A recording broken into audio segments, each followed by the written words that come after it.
Continuamos nuestro diálogo con el funcionario de Cancillería por muchos años, diplomático de carrera y politólogo, profesor universitario, para conversar con Jesús Macei sobre el tema de la diplomacia mundial.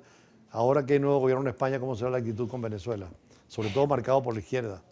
Yo creo que ahí Sánchez, él es el que va a dictaminar, es mi apreciación muy personal, ellos no van a cambiar su posición, a pesar de que Podemos esté en el gobierno y va a ser va a ocupar una de las 3 vicepresidencias, porque van a haber La parte 4 social, sí. vicepresidencias, la parte social. Entonces ellos no van a tener involucramiento en la parte internacional. Todavía no se sabe quién va a ser el canciller. Yo me imagino que en los próximos días, porque el gabinete se debe juramentar o prometer ante el rey la semana que viene. Entonces, posiblemente sea un funcionario de carrera o un político que conozca, que tenga experiencia, yo no sé si internacional, o un político con gran experiencia en el manejo de temas Sí, políticos, porque temas Borrell, que es el internacionales. canciller, pasa a ser el representante europeo en la política exterior, ¿no? Ya lo es, efectivamente, desde diciembre ya está ejerciendo esa función y ha tenido dos posiciones muy interesantes con respecto a Venezuela, donde ratifican la posición de la Unión Europea con respecto al conflicto que vive Venezuela desde hace por lo menos Reconocen 5 al años. presidente de la Asamblea Sí, Nacional. sí, la Unión Europea sigue reconociendo a Juan Guaidó y ahí se va a presentar una situación muy sui generis. De verdad que es muy lamentable la situación que se ha presentado con dos presidentes de asamblea, un presidente de la Asamblea Constituyente, y entonces realmente estamos dando un espectáculo poco serio en el exterior, ¿no? Habrá elecciones seguramente del Parlamento y se definirá eso, ¿no? Bueno, hoy el canciller en una rueda de prensa estaba hablando de una nota verbal del Departamento de Estado con respecto a las elecciones parlamentarias fundamentalmente, y no se referían a las elecciones presidenciales.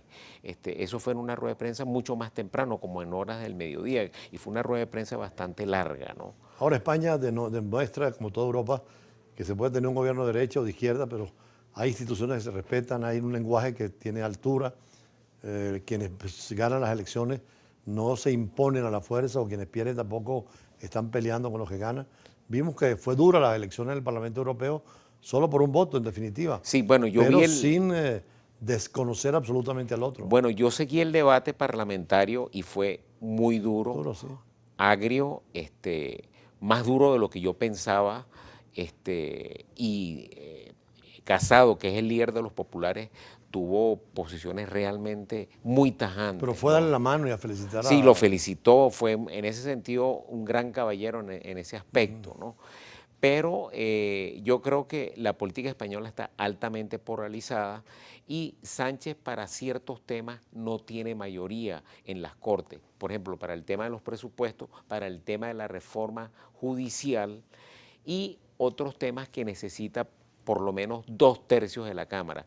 Y por supuesto, ni Podemos ni el Partido Socialista tienen esa mayoría. Va a tener que negociar con el Partido Popular, con Ciudadanos, porque por supuesto con Vox el PSOE no va a negociar. Es interesante ver cómo el fenómeno de dos grandes partidos que siempre gobernaron solos, los socialistas o el Partido Popular, decisiones internas, Vox por una parte y Ciudadanos, rompen la unidad del Partido Popular, pero también Podemos y otras facciones más de izquierda, comunistas, rompen lo que era el núcleo del Partido Socialista. Sí, es el primer gobierno de coalición. Algunos en España, algunos politólogos lo llaman como gobierno de cohabitación, no de coalición.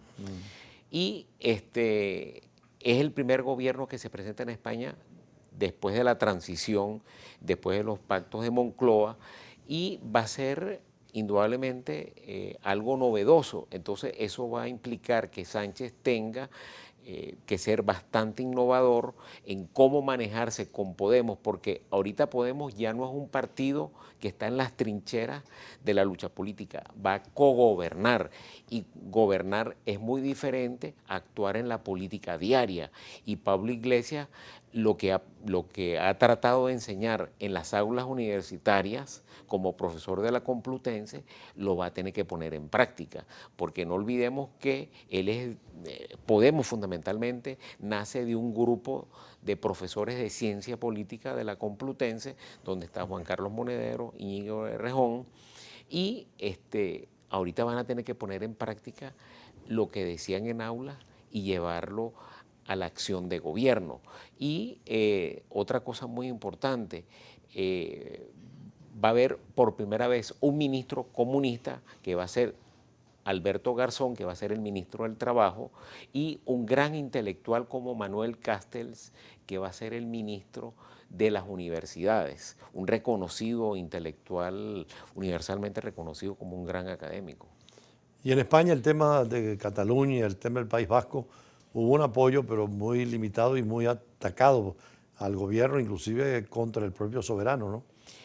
Yo creo que el problema catalán puede afectar o no la coalición con Podemos, inclusive el Partido Republicano Catalán se abstuvo de lo que se pudo negociar por debajo de cuerda, es que ellos se iban a abstener con la condición de que en menos de un mes se designara una comisión para ir tratando y negociando el tema de Cataluña, pero Sánchez no puede negociar, por supuesto, una reforma del estatuto porque no tiene los votos en las Cortes, no los tiene. Y ahí va a tener que negociar directamente con el Partido Popular.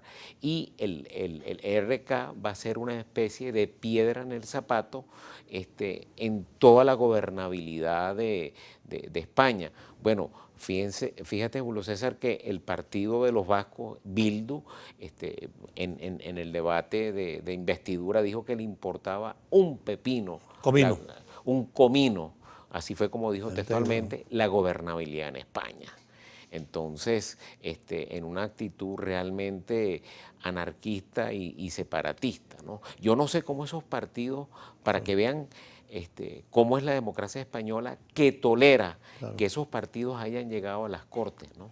Finalmente, ¿qué piensa de la posibilidad del triunfo de Donald Trump con toda esta situación planteada, que es electoral, porque todo lo que ha pasado con Irán tiene su dimensión electoral? Sí, bueno, Donald Trump se ha mostrado como un realista ofensivo, aunque siguiendo un poco las lecciones de un gran estudioso de la estrategia militar, Lyndon Hart, ha sabido hasta dónde llega el punto culminante de la victoria. Fíjate, Julio César, que no respondió a los ataques de misiles, mantuvo una actitud de contención, de prudencia y ver cómo evolucionan los acontecimientos. Y otra cosa muy importante, dentro de menos de un mes son elecciones, los primeros caucus en Iowa. Y yo creo que ahí a nivel de los demócratas se va a perfilar los 3 o 4 candidaturas que van a disputarse definitivamente. Ese gran archipiélago de candidaturas predemócratas que hay se van a eliminar y van a quedar 3 o 4 que son los que van a dirimir.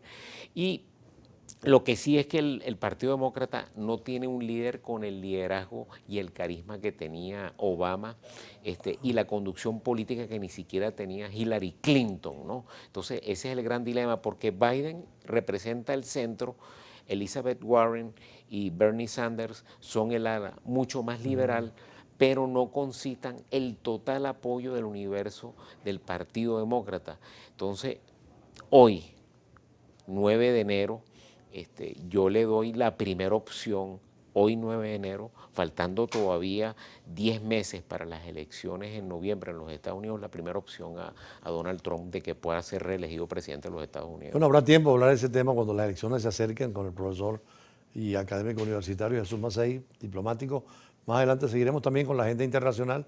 Vamos a insistir mucho en el tema entre Irán y los Estados Unidos con Dylan Pereira, quien es el editor de la revista Diplomacia, la revista que llega al cuerpo diplomático, a los agregados culturales, a los agregados militares, a las empresas alquimistas venezolanas extranjeras interesadas en la política y en la diplomacia del mundo. Ya regresamos.